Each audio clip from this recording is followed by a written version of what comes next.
I have heard very insistent people demand that the problems of our society are greed. And I believe that this statement is basically incorrect because it's so general that while there's a truth in the statement, it's also not true in a greater sense. Especially environmentalists who I happen to know and respect greatly and do serve a very useful function in our society. They describe like the environmental damage in our society as greed. Or I hear other people talk about the stock market and being very greedy, or just in general, a lot about our society is based on greed. And I don't believe that this is entirely correct. What the problem is deeper. There's a cause of the greed that isn't talked about, and that cause is fear. And that fear is more important to talk about. The greed is more on the surface. It's much more visibly apparent, but there's fear underneath that. And the fear, first of all, it's engineered fear, in my opinion. This is centrally controlled fear. And if you look into my other video that's titled Corporatism, Not Capitalism, you'll hear about a big part of this fear is in our monetary system and our debt-based currency. And with debt comes a degree of fear in being able to service debts with the dollar, or with whatever currency in your country you happen to use, if it's a debt-based currency or a fiat currency. But I want to share with you some texts here that fear and greed go together, but fear is the stronger one. And here is an article by Mark Whistler.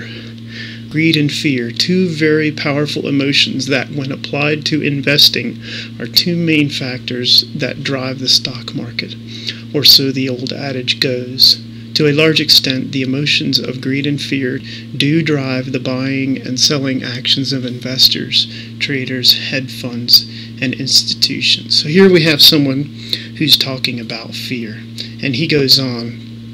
Greed is generally defined as an urge to obtain substantially more than an individual needs, but really greed is a manifestation of fear, the fear that you won't get enough of something that you want. A major motivation is that when people dream of having an abundance of wealth, they think they'll be free of worries. For example, if you know you have $1 million stashed away, you have no more worries about paying the mortgage. But the only way to amass such a large amount of money is to build wealth.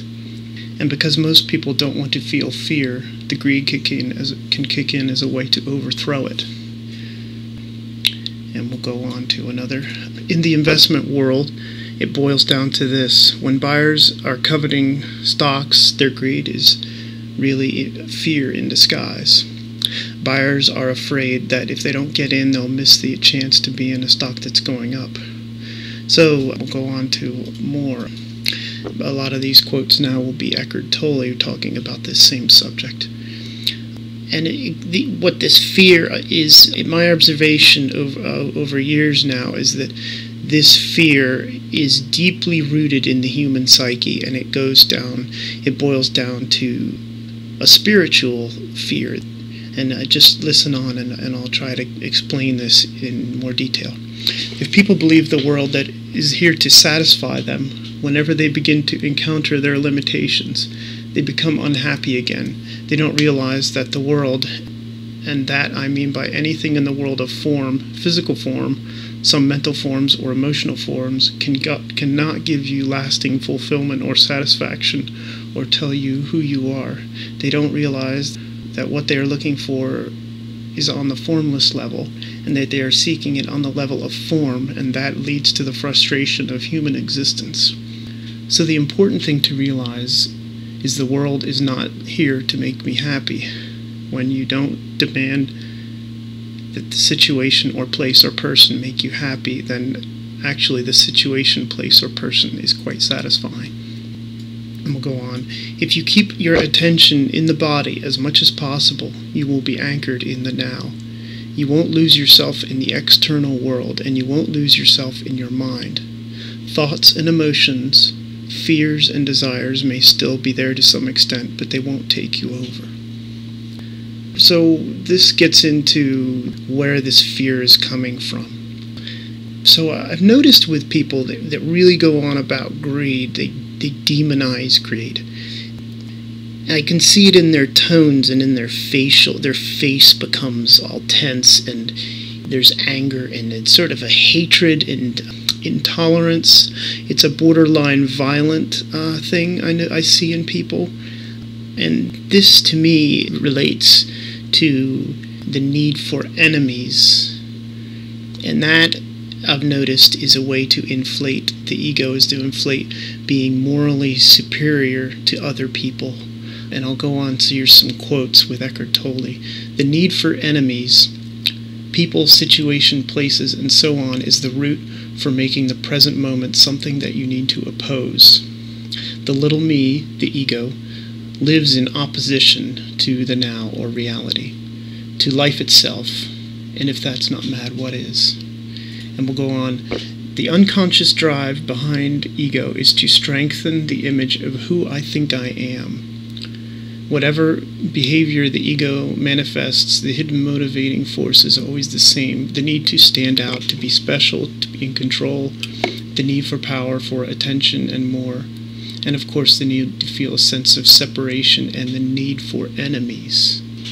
So even though many of these people are right in noticing the greed, I'm not denying that it's not there, I'm just saying there are deeper causes here. What they're actually doing in a way is inflating their ego and saying how morally superior that to these greedy corporations or whatever, and they're making enemies out of the corporate.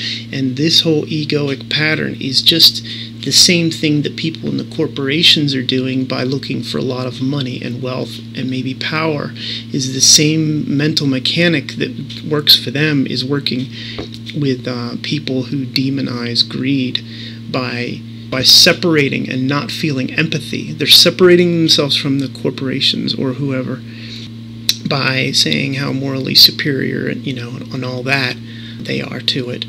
That's an egoic pattern that is just a different mechanic of the egoic state of consciousness in which these corporations are doing by looking for wealth to boost their ego. The money is a way to boost ego, as a way also to satiate fear, because they have money and wealth and status and all this external image, and that's all ego too.